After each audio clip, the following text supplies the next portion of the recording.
नमस्कार सभी देशवासियों को, सभी देश के किसानों को मेरी ओर से नमस्कार। जैसा कि आप सभी को पता है,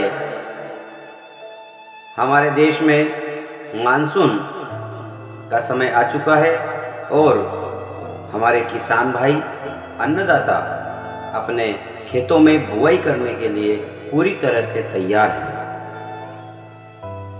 धरोनिया क्षेत्र में कल अच्छी बरसात हुई और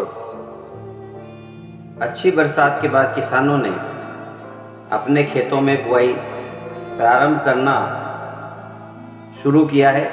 इस वक्त मूंगफली की फसल बोना प्रारंभ हुआ है, लेकिन बड़े दुख की बात है कि हमारे किसान भाइयों को, धरोनिया सहित आसपास के क्षेत्र के किसान भाइयों को ये सरकार डीएपी खाद उपलब्ध नहीं करवा पा रही है। आप सभी को ज्ञात है किसान को खाद की कितनी आवश्यकता होती है। धरोनिया में सहकारी समिति किसानों की सेवा के लिए बनाई गई है और किसानों के सामूहिक श्रम और सामूहिक रूप से सहयोग करके बनाई गई है। लेकिन बड़े ही दुख का विषय है कि इस वर्ष भी धरोनिया सहकारी समिति हमारे किसान भाइयों को ना तो यूरिया, ना ही रकोड़िया खाद और ना डीएपी खाद उपलब्ध करवाने में असमर्थ रही।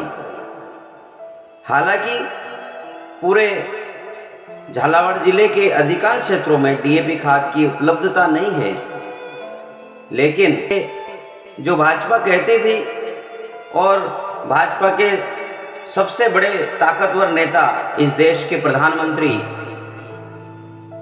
माननीय प्रधानमंत्री जी नरेंद्र मोदी जी जो कहते थे कि 2022 तक किसानों की आमदनी दुगनी 2022 कर देंगे। किसान की आय दोगुना करने के लिए एक के बाद एक कदम को उठाए। राज्य सरकारें भी इस काम को पूरा करने के लिए पूरी शक्ति से काम में जुटे। बहुत बड़ा परिवर्तन आएगा। आमदनी तो दुगनी हुई नहीं, लेकिन किसानों के खाद का दाम कई गुना बढ़ गया। हर चुनावी सभा में, हर रैली में माननीय मोदी जी कहते हैं कि किसानों को खाद उपलब्ध करवाने के लिए हमने इतने प्रयास किए और खाद पर सब्सिडी लगातार बढ़ाकर किसानों के खाद के दाम हमने नहीं बढ़ने दिए। लेकिन मैं पूछना चाहता हूं किसान भाइयों से कि क्या 2014 में से पूर्व जो सरकारें थी वह भी खाद पर सब्सिडी देती थी और किसानों को महंगे दाम पर खाद नहीं खरीदना पड़े, उसके लिए कार्य योजना बनाती थी। फिर 2014 में नरेंद्र मोदी जी ने देश की जनता को बड़े बड़े वादे करके सत्ता में आए और उनके द्वारा किए गया एक भी वादा पूरा नहीं हुआ। एक वादा उन्होंने किसानों से किया था कि 2022 में भारत के किसानों की आमदनी डबल कर दी जाएगी, ऐसी योजनाएं बनाई जाएगी।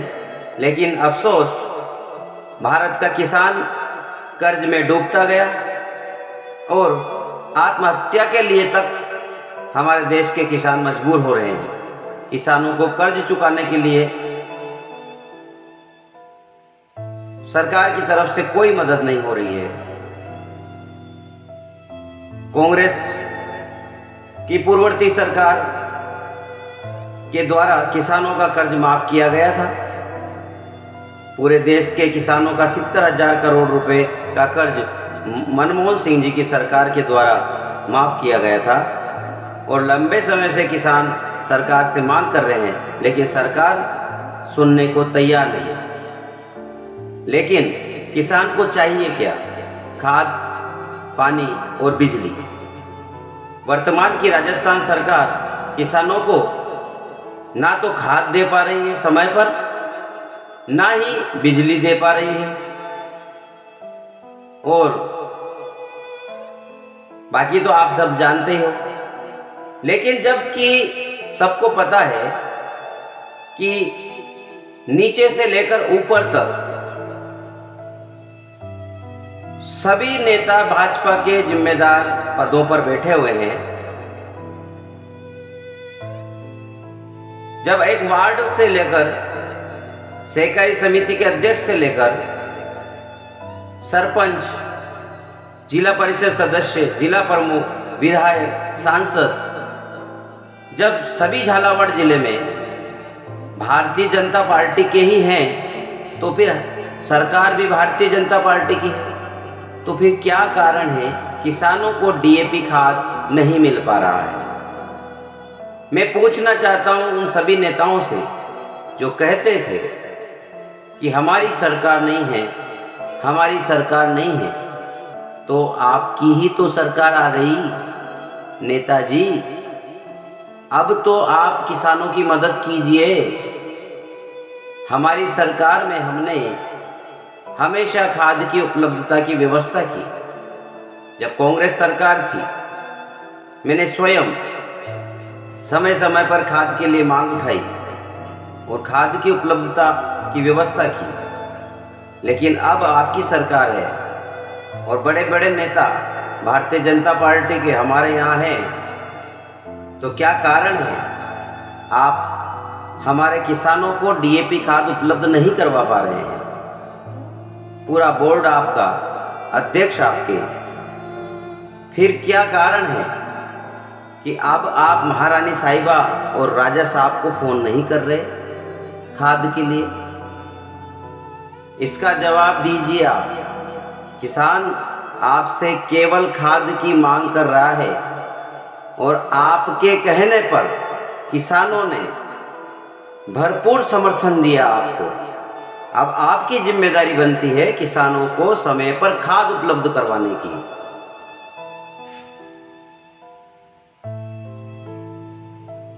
अगर आप किसानों के लिए कुछ नहीं कर सकते, तो फिर आपको इस प्रकार की ढकोसली राजनीति करने की कोई जरूरत नहीं। जनता से जुड़े हुए किसी भी विषय पर आप एक शब्द नहीं बोलते। जनता के लिए आप कभी भी उनकी मदद के लिए आगे नहीं आते।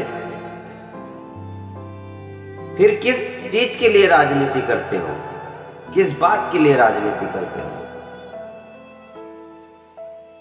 हमारे क्षेत्र के किसानों को खाद नहीं मिल पा रहा है, लेकिन आप लोग प्रयास नहीं कर रहे हो, जबकि ये आपकी जिम्मेदारी बनती है। वार्ड पंचों से लेकर वार्ड के सहकारी के सदस्यों से लेकर ऊपर तक केवल भाजपा ही भाजपा है। फिर क्या कारण है कि आप जनता को खाद उपलब्ध नहीं करवा रहे हैं? क्या कसूर है हमारे किसान भाइयों का? उन्होंने वोट ही तो दिया है आपको, आपके कहने अनुसार लोगों को जिताया है, आपके कहने पर वोट दिए हैं। फिर क्या कारण है आप किसानों के लिए आवाज नहीं उठा रहे, जबकि आपकी सरकार है?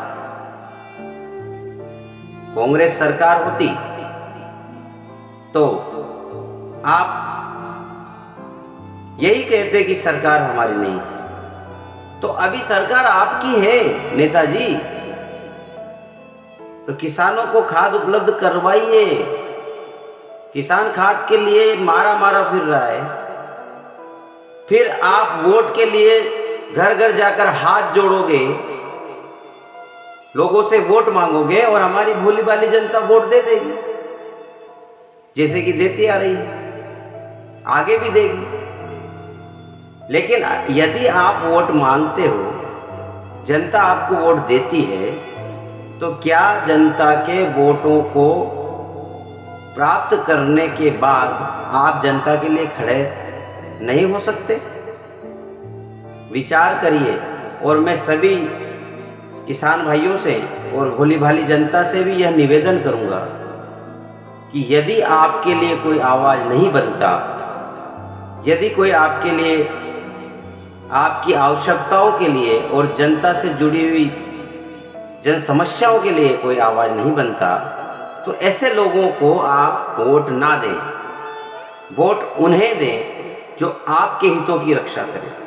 वोट उन्हें दें जो आपके हितों के लिए आवाज़ उठाए। वोट उन्हें दें जो आपके लिए हमेशा खड़े रहे। केवल नामदारों को वोट देकर आप अपने लिए काम नहीं करवा सकते। जनता को चाहिए जनसेवक, जनता को चाहिए निष्पक्ष व्यक्ति, और जनता को चाहिए एक ऐसा नेता जो हर विषय पर जनता के लिए आवाज उठाए और जनता के साथ रहे। फैसला आपका है, क्या करना क्या नहीं करना यह आप तय कीजिए। बाकी ऐसे लोग जो सरकार होते हुए भी आप लोगों को आपकी आवश्यकताओं की पूर्ति नहीं कर सकते, ऐसे लोगों को नेता मानने से कोई लाभ नहीं। मेरी बात कड़वी है और लेकिन सच है, और सच हमेशा कड़वा होता है। नमस्कार।